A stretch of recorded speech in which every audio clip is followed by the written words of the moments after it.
This is my favorite DJ of the podcast. I am currently recording inside of a hotel room in Chicago. Took me a second there. I'm in Chicago. I played at number 9 tonight. Came back to the room. I had previously recorded a podcast, and I was going through it, and I realized that I didn't like the way it sounded. There was a couple things that I messed up on in regards to this travel schedule that I'm going to break down for you guys. And also, at the beginning, I started recording. The batteries ran out, so I lost like 10 minutes. So then I just came back and I was like, hey, I hope the thing saved the previous podcast. Batteries ran out anyway, and I just continued the podcast. So I figured, you know what? I'm just going to re-record it. Why not? I do what I want. And I want it to sound good, so here we go, re-recording it. I got an email from DJ 1041, and it basically had a picture. Somebody, I guess, decided to craft a picture that was a crate of records, and then a picture of a laptop on the bottom, and then it said, if you didn't carry these, you can't carry this. Basically inferring that if you didn't play on records, you're not allowed to play on a computer. And wow, if there was ever a dumb picture that would reference DJing or be in reference to DJing, that would probably be it. Because that's just silly. What if somebody was born in the year 2000 and they're 19 years old now? So when they were like, Serato came out when they were like 5 years old. So they started, let's say, DJing at 11 or 12 years old, and they never had the need to buy records or have records. It's just a silly picture. To prevent somebody from doing what they want because they weren't around or didn't get a chance to do the way we used to do things the way we used to do them, that's just silly. That picture's silly. Shout out to 1041 out in Iowa. Stay safe out there, and send me a mix already, man. I'm waiting on your mix. I had another question in the inbox. I forget who it was from, but I'm cleaning my laptop case as I speak here. But I forget who the question was from, and I do know the question. The question was, is there anything that I've done in my DJ career or anything I've seen done that was a waste of time or energy that you thought, oh, this is going to work, and then it ended up not working? And I can't remember anything specifically that I did that didn't work. But what I did do is learn. If I had something that didn't work specifically that well, I learned that was just not a viable option for my career.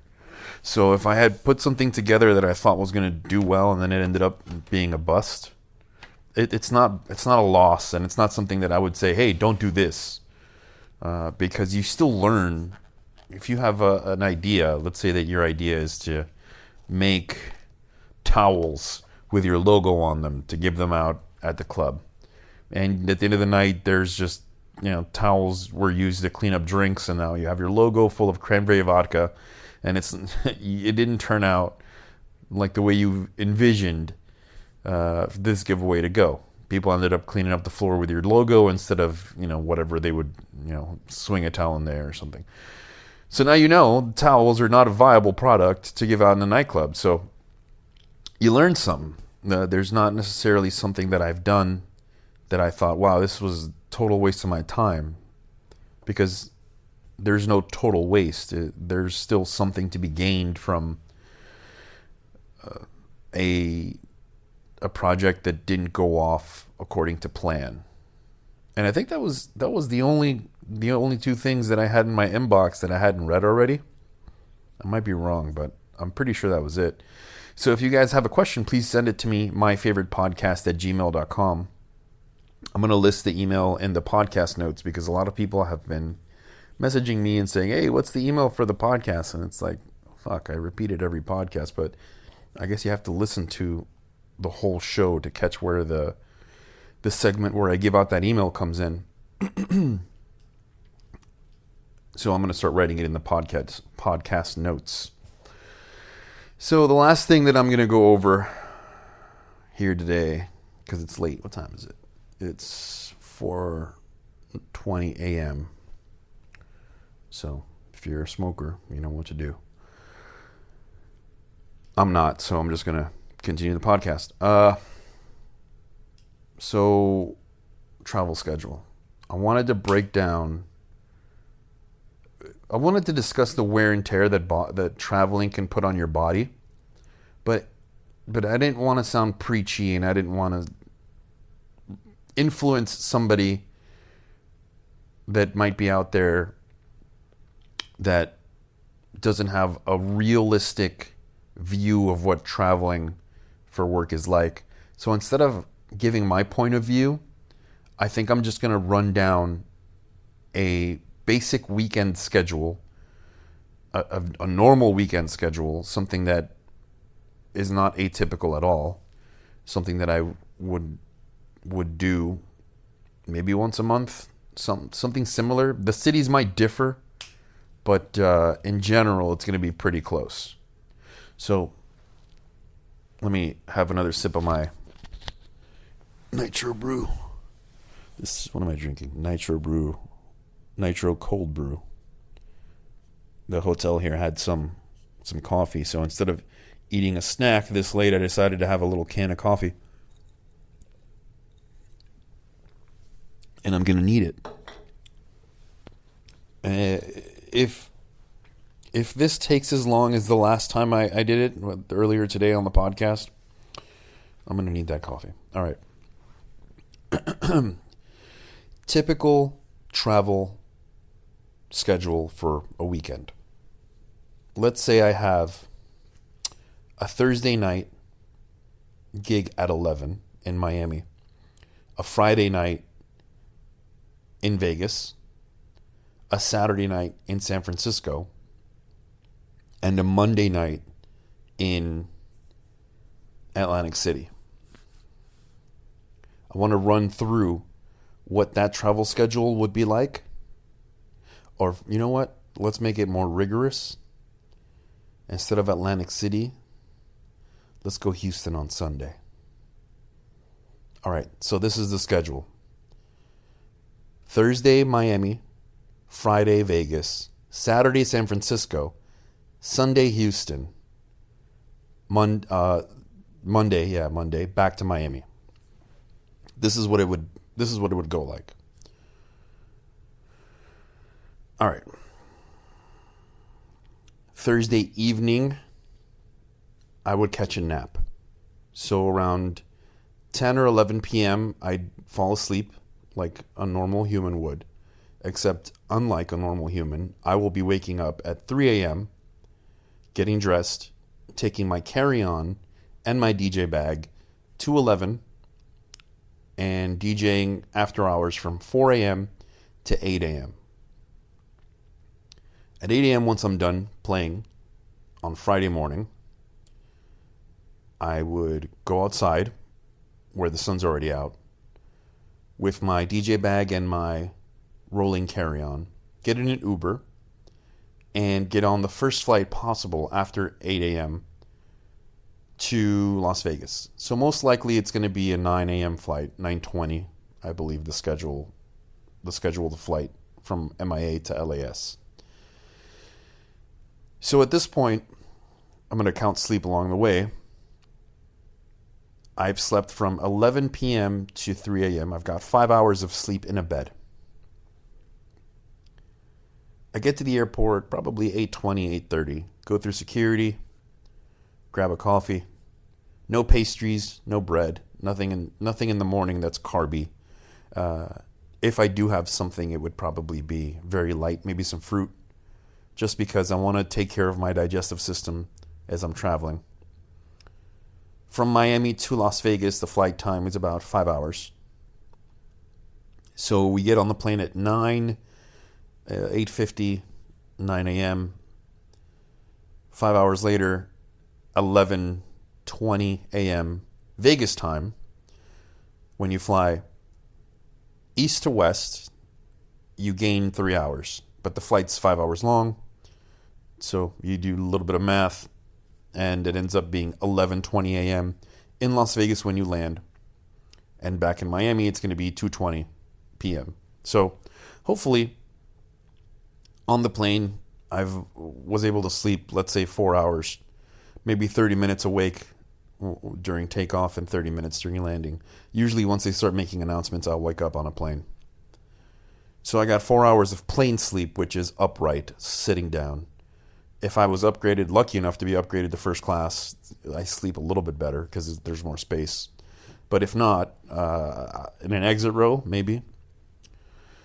So, land in Vegas at 11:20 a.m.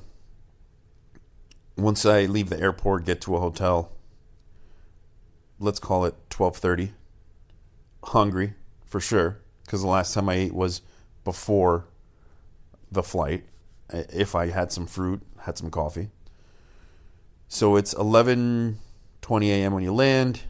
Once you're out of the airport into the hotel room, it's 12:30. You get something to eat, let's call it 2 o'clock. Once you've settled in, washed up, maybe changed something, changed a shirt. So it's 2:30. And after eating, catch a nap. Let's say you get a regular REM cycle, 4 hours. So you wake up at 6:30. Work on music for 2 hours, it's 8:30. Take a shower. By work on music, I mean, download some music, make some edits, maybe update your social media account. So 8:30, after a nap and working on some music, you plan for dinner, figure out where you're going to eat, take a shower, get dressed, go eat, let's say, 9, be done by 10. I walk into the club at 11 p.m., start playing at midnight, and then play from midnight to 3:30 a.m., sometimes 4, depending. And then, since this is Friday night, Saturday's going to be in San Francisco, usually I would plan to take out the first flight because I want to be in the city that I'm going to be DJing in, because there are delays and there's hiccups that happen during travel. I don't want to be stressed out about whether or not I'm going to make it to a city because of a delay. But because I'm in Las Vegas and the flight to San Francisco is about 90 minutes, I'll give myself a little window where I won't take the first flight, but I'll still want to get there early just to avoid afternoon flights. Afternoon flights are the worst. There's delays, there's problems. The plane that you're going to be on is probably coming in from another city. There could be a delay in that city, which delays your plane in your city. There's a cascading effect, which is why I always opt for the earliest flight. So, finish in Vegas at 4 a.m. Let's say the flight's at 11 a.m. You get to the hotel room, wind down if you're able to go to sleep. Mind you, when I say you sleep, I'm saying this is the allotted time that you have to sleep. Because sometimes your body doesn't wind down fast enough and you're not able to turn it off when it's time to sleep. Sometimes your brain just keeps going. It's still firing, it's still hyped. There's adrenaline from working, and you're not able to catch sleep when you need to. But hopefully, just for the sake of example here, I'm getting to sleep during the schedule. Back to the room at 4:30. 11 a.m. flight means I have to wake up at 9:30 to be out of the hotel by 9:45 at the latest, 15 minutes to the airport. So if I have to be up at 9:30 and it's 4:30, I get 5 hours in a bed. So this is going to be the second time I get to sleep in a bed at night in the last 48 hours since before 11, the nightclub in Miami. Wake up at 9 a.m., 9:30, head to the airport, get on the flight, 11 a.m. flight, gets me to San Francisco at 12:30, car, hotel, probably at the room by 1:30, grab some lunch, let's call it 2:30, maybe 3 o'clock. So now at 3 o'clock, you have a decision to make. Are you going to sleep some more? At this point, you're probably kind of tired. Or are you going to sightsee? Let's say that it's 3 o'clock. You have 3 hours, maybe, 3 hours to sightsee. So you run around the city, get a picture, check something out, ride one of the double-decker buses without the roof, and they take you around the Golden Gate Bridge. Fun and fantastic. 6 p.m. You did not nap. Now you're going to nap. Now I'm going to nap. This is my schedule. This is your schedule. I'm just throwing out like a basic travel weekend, right? 6 p.m. in San Francisco. You can probably get like 2.5 hours of sleep before you got to get dinner. So 6 p.m. And again, this is if you're able to sleep. Let's call a 2.5 hour window. It's 8:30 p.m. You wake up. You got to eat something, shower, change, go to dinner. Let's say you're at dinner by 9:30. And then by 10:30, you're done going to the club. I walk in at 11. I get on San Francisco maybe 11:30, 11:45. Play until 2 a.m. Now, granted, you got to be killing these sets too, because if you're not working in an optimal manner, you're not playing your best music, then this is just worthless, because the clubs are going to be like, yeah, why are we paying this guy money? So you got to crush it. It doesn't matter where you were the night before, or that morning, or that afternoon, or how you feel, or maybe you had some bad food for breakfast or for dinner, or you made the wrong decision at some point and decided to overeat or eat something that you don't normally eat, and now your stomach's messed up, or you haven't slept well enough because you're not able to turn your body down. There's a lot of variables that could go into this. That's why I have my methods of traveling, and I have the things that work specifically for me. But I'm gonna go ahead and say that everyone's gonna be different. Everyone's gonna have a different way of finding their optimal travel regimen. So, finish DJing in San Francisco at 2 a.m. Going to Houston for Sunday. Fun day. Sunday fun day? Damn, it's late. I'm starting to be incoherent. Going to Houston for Sunday fun day. And it's going to be either Aura or Axis and Alibi. So once you're done in San Francisco, it's 2 a.m. Get back to the room at about 2:30 a.m. After, wrapping up, saying bye to everybody, talking to the managers, how was the music, thank you for having me, etc. Because you're now flying west to east, you're going to lose about 2 hours, because Houston is in, I think what's it called? Not Eastern, not Western. It's the Midwest time zone. Jesus, what's it called? It might be Midwestern. I don't know. It's literally the time zone I'm in now. I just don't have a clue what it's called. But point being, when you fly west to east, you lose hours.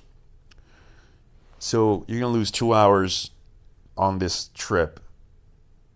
And I think the flight is going to be San Francisco to Houston. It's probably about 3.5. Let's call it 3.5. So you got a 3.5 hour flight plus 2 hours of time loss. You would want to leave San Francisco, let's say 8 a.m. because you never know. Delays, travel schedule has got to be adhered to. So 8 a.m. is going to be the flight that we're making up here, which would put us in San Francisco. I'm sorry, from San Francisco to Houston. That would put us at Houston, let's see, 8, 9, 10, 11, 12, 1:30. An 8 a.m. flight would put us in Houston at 1:30. So if we're leaving San Francisco at 8 a.m., you're done at 2, hotel room at 2:30. Let's say you fall asleep by 3 if you're lucky. You got to be up at 6:15. You got to be up at 6:15 because it's about 30 minutes, 45 minutes to the airport. Puts you there at 7. Your flight's at 8. You have an hour once you make it to the airport. So 6:15 wake up time. Or 6:15 you got to head to the airport. You got to wake up at 6. Fall asleep at 3, you got to wake up at 6. 3 hours of sleep.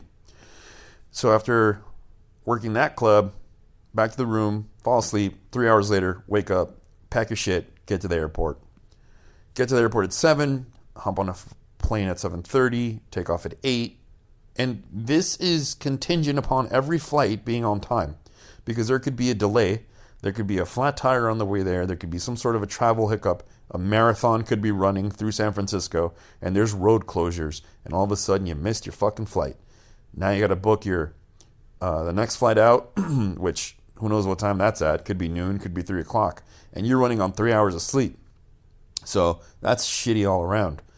Hopefully it takes off on time. And for the sake of this example, it did take off on time. Hooray.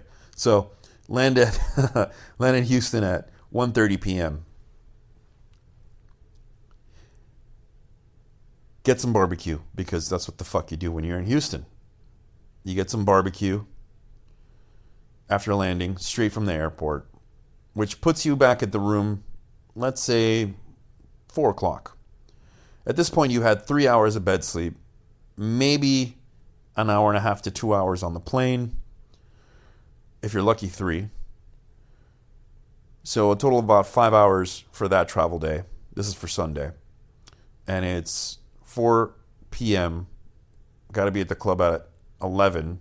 You got 7 hours. Let's say you get another good REM cycle, 4 hours of sleep. So you sleep from 4 to 8. Wake up, shower, change. 9:30 you got dinner. Head to dinner. And then at 11 go to the club. Start playing around midnight. Play till about 2:30. And then finally, if you want at that point, you could sleep from 3 a.m. until fuck all, because you're going home the next day. But because you've been away from home, you're probably going to want to get back, because there's nothing like sleeping in your own bed. So for the sake of this scheduling example, let's go ahead and say you're taking another early flight. You want to be in your bed. You want to go to sleep in your bed. You miss your house. So your flight from Houston to Miami is going to take off at noon. So you get to your hotel at 3. You finally get to fall asleep around 3:30. If your flight's at noon, you got to be up by 10:15. So, goodness, that sounds fantastic. 7 hours of sleep. Oh, man, that sounds delicious. By the way, it's 4:38 in the morning in Chicago. And my flight's at 7:15 a.m. So what I'm describing to you, I live on a regular basis. So you wake up at 10:15. Maybe you wake up at 10 and you order room service breakfast, because you've been working real hard the last couple of days. Monday morning, it's good that there's a noon flight on Monday, because there would be traffic in the early morning. So you probably want that midday flight to avoid that traffic also. Wake up at 10, order room service breakfast. Gets there by 10:25, 10:30, you eat it. Head to the airport, get there at 11. Board the plane at 11:30. Take off at noon.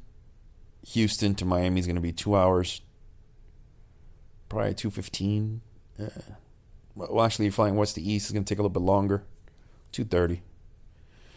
So you're landing at, and you lose an hour, I believe, from Houston. I don't think Houston is Eastern. Actually, Houston might be Eastern. No, it's not.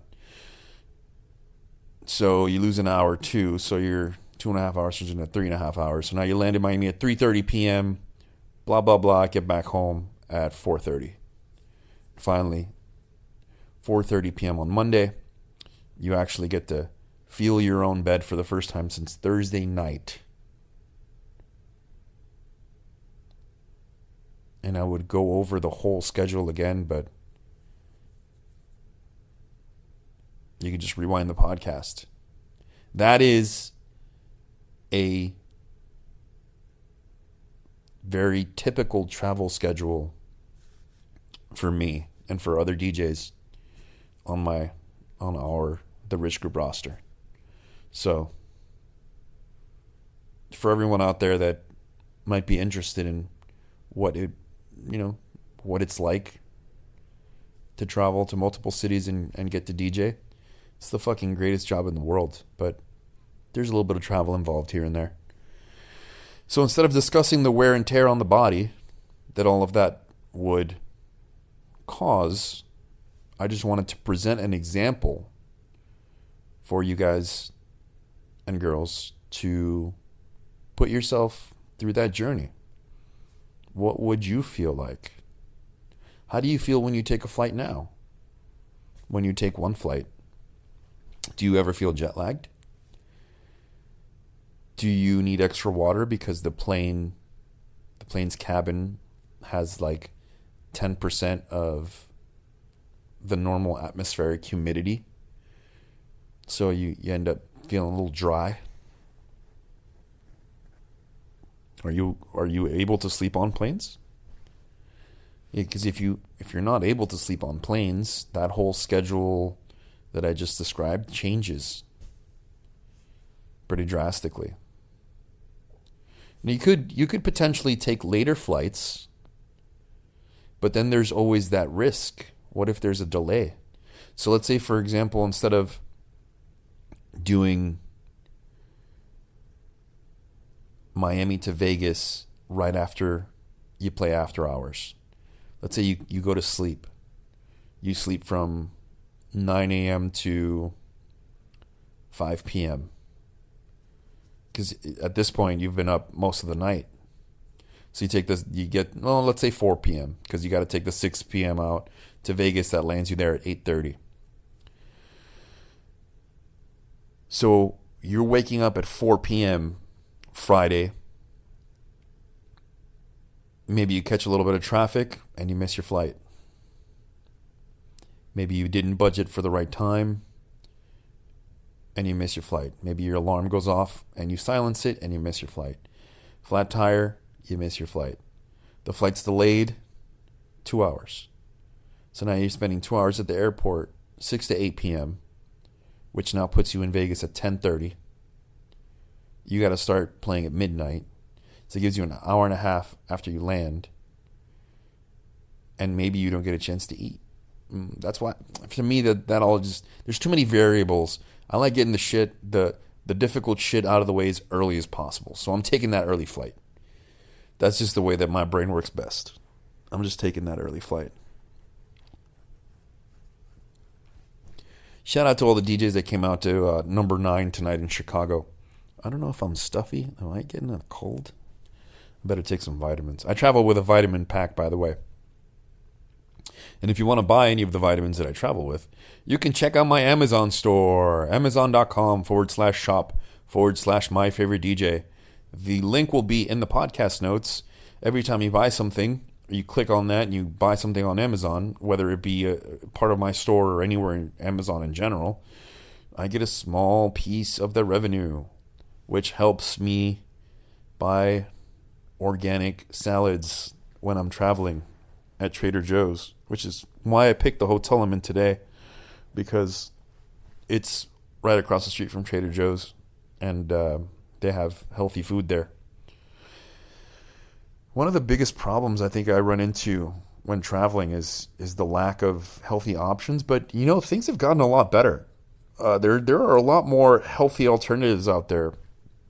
And airports, hotels, different cities. Where was it that I had? I had this one of the best places that I've ever eaten at on the road. DJ Smooth in Cleveland. I'm pretty sure it was Cleveland. For sure, Ohio. Took me to this organic spot. Yeah, it was Cleveland. And they had the greatest juices and acai bowls and just fantastic vegan options. I'm not vegan, but sometimes I want to eat clean. And vegan is a good option. But it used to be harder to find good food while traveling. Now it's a little bit easier. The tough one also used to be water in hotel rooms. I'm looking at 2 Fiji waters on a desk. Those sumbitches got to be at least $8 each. And I have a Fiji water here that I bought at Trader Joe's for $2.60. One of the big ones. So water for sure is something that you want to have loads of. Because again, being in an airplane, your moisture level probably drops. And there's some people that are more sensitive to that than others. I remember one of my buddies used to tell me that he had to like carry lotion because his skin would flake after being on a plane, a weekend of travel.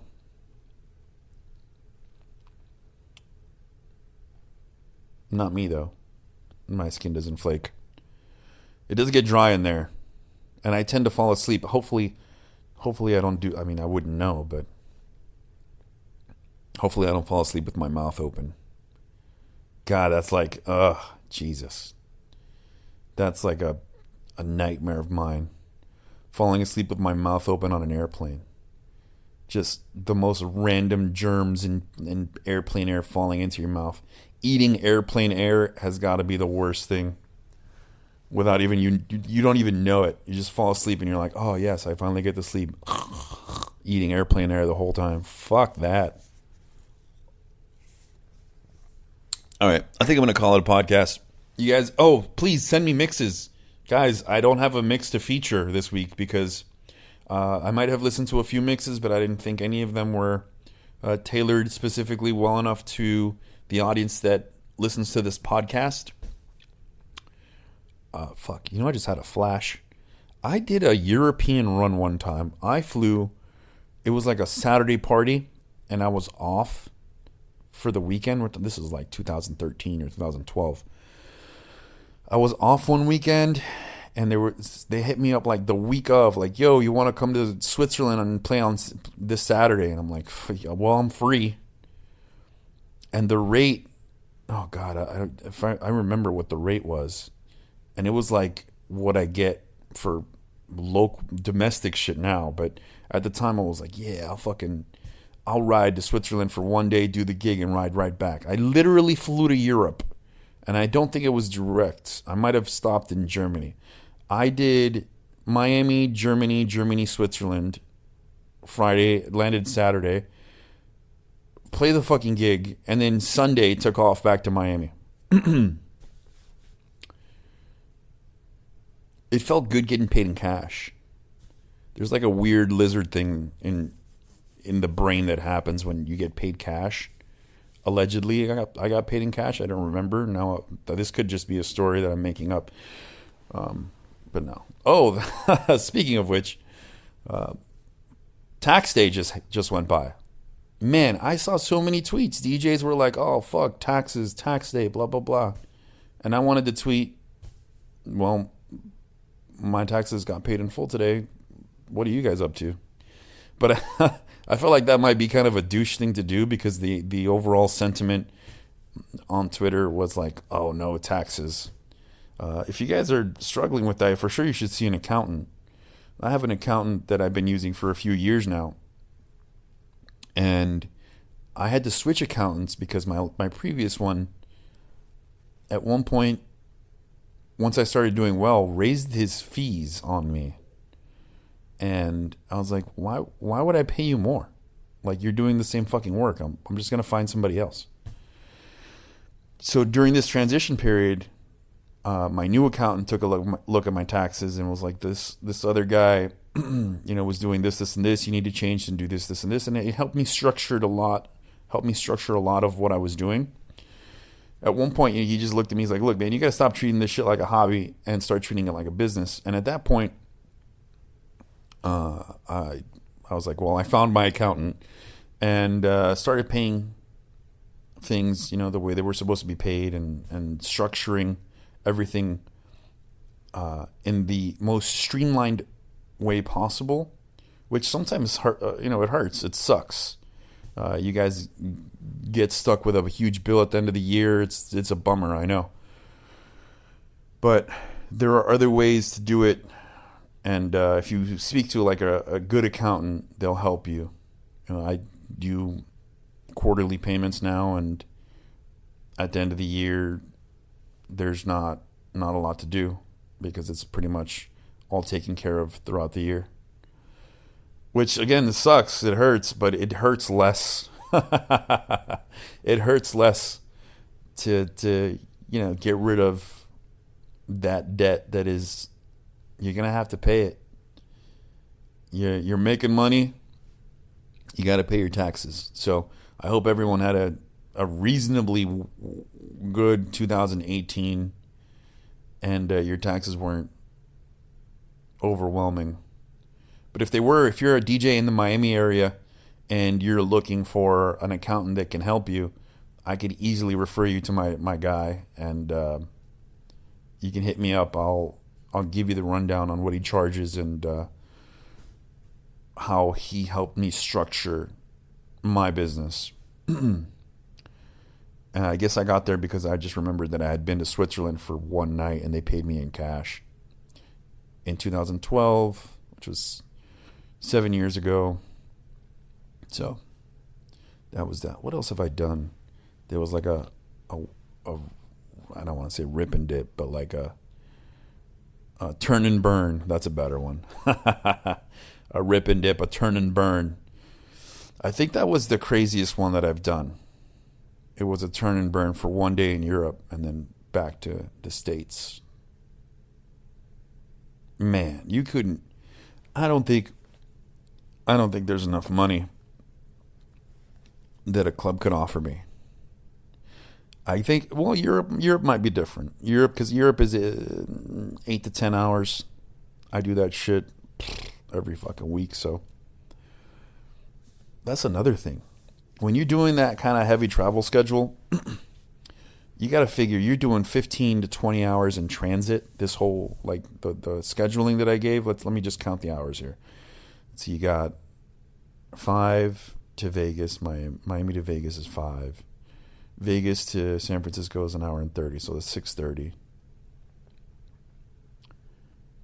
Then you got San Francisco to Houston is 3.5. So that's 7, that's 10. And then Houston to Miami is another 2.5. So it's 12.5 hours. And we're not counting time change. So it's 12.5 hours. You have lost a full day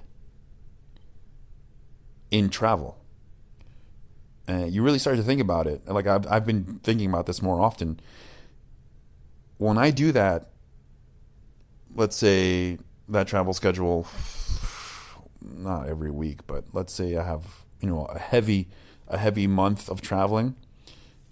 The hours that I spend in transit could easily add up to 25, 30, 35 hours of travel throughout that whole month. Well, actually, probably way more than that. Because if this scheduling thing that I just brought up would be 12 hours of travel for one weekend, I could easily be doing 40 hours of travel. So let's say I lose a day to 2 days a month in transit. Like I could be doing, I'm like thinking to myself, it's like, fuck, I could be doing some scheming. I could be figuring out some revenue generating ideas through that time. The thing is, it's tough when you're traveling that much and that frequently. It's tough to do anything except get through the travel. Like making edits, making music, working on social media, all that stuff. Like you're conserving energy to getting to your destination, because you still have to have an energy reserve that night to play at the club at a high level. Because if you come in and you're no better than a local dude or the residents, which the residents might be good, maybe you just play good, you don't play great, someone might be like, yeah, he was good. How much are we paying that guy again? Boom, boom, boom, boom. Sad trombone. Because if they ever ask that question, that's probably a precursor to not getting booked there anymore. That turn and burn in Switzerland was dope. Just because I can say I did it. Wouldn't do it again. They'd have to offer me a lot of money. There's actually my agent had a date on the calendar for like Dubai for a weekend, just amongst there was like other dates in other cities throughout. Like, look, if you're gonna get me to Dubai, Okay, which has got to be like what, 18 hours. Let's see if this even works. Let me unlock my phone and ask what the flight time is to Dubai. How long is the flight from Miami to Dubai? And here is what I found. 14 hours, 15 minutes. And that's if it's direct. 7,840 miles. Okay. So that was on my calendar. Like potential Dubai gig. And I just wrote under it, not even for, and then I wrote the amount of money that it would take to get me out there. Not even for this amount of money. And then my agent called me. He's like, "Hey, if I can get you that much, will you go?" I'm like, "No, I don't want to go to Dubai, bro. I'm not doing 14 hours on an airplane." Both ways, by the way, because once you get there, you got to come back at some point. That's 28 hours in a tube. You can't get me there. You just can't. The price would have to be so good, and I'd have to have like a few days of hotel there, which makes the price even higher. Yeesh. I like my bed, guys. Too much. Maybe I'm getting old. What month are we in? April? May, June, July. My birthday. My birthday's in 3 months. I already have a gig for my birthday. I'm going to be in Louisiana. Maybe I'll do something in Miami on a Sunday or Monday. See what I could figure out. If I didn't give a shout out to the DJs that came out tonight to number 9, I think I did. But shout out to you guys. There was like, let me count one. There was like six DJs that came out. And each one was like, "Yo, I hit you up on Instagram. It's me." And I was like, "Oh, okay. What's up, man?" The thing is that like 80 DJs hit me up on Instagram every day. So when you guys say that, I just say, "Oh yeah, what's up?" But I don't remember exactly what DJ. It's cooler if you're like, "Hey, it's DJ 1041 or it's DJ Mark V," or and give me your DJ name so I have more context. Because when you say, "Hey, I messaged you on Instagram," it's like, "Oh, hi." But a lot of support today in Chicago. Hopefully, I was on CDJs. Hopefully, the music was good. Usually, when there's DJs that come out to support, which I fucking love it because it forces me to play well, because I feel the most compelled to impress my colleagues. Crowds of party goers are easier to make happy, but DJs have, they hear the same music every week. They've heard a lot of other DJs. So when I get like my colleagues to come out, buddies to come out, that's where I'm like, fuck, I gotta make sure I play to the highest of my potential to impress these guys. Hopefully I can do something and then, be like, "Yo, that was dope." Something that I hadn't heard before. So thank you guys for coming out. I think that's the podcast. What time is it? It's 4:58. My flight's at 7:15, which means I got to be out of here by 5:30. Fuck, I got 30 minutes. All right, I'm going to upload this podcast. Send me your mixes, myfavoritepodcast@gmail.com. Send me your questions, myfavoritepodcast@gmail.com. Thank you guys for listening. And hey, if you haven't bought a fucking Truth in the Booth shirt from Everyday Co., 10% goes to charity. We're giving 10% to the r.o.a.d Foundation. If you don't know what I'm talking about, go to my Instagram, my favorite DJ, and look at the shirt that says The Truth in the Booth. Find a link, something to Everyday Co., and buy a fucking shirt. Because we're giving 10% of all profits of that shirt and the My Favorite DJ shirt, which is for girlfriends and wives, to the r.o.a.d Foundation. We're cutting the first check soon. I think we basically wanted to do about a month of sales, and then we'll cut the first check and we'll go from there. Thank you guys for your support, and catch you on the next one.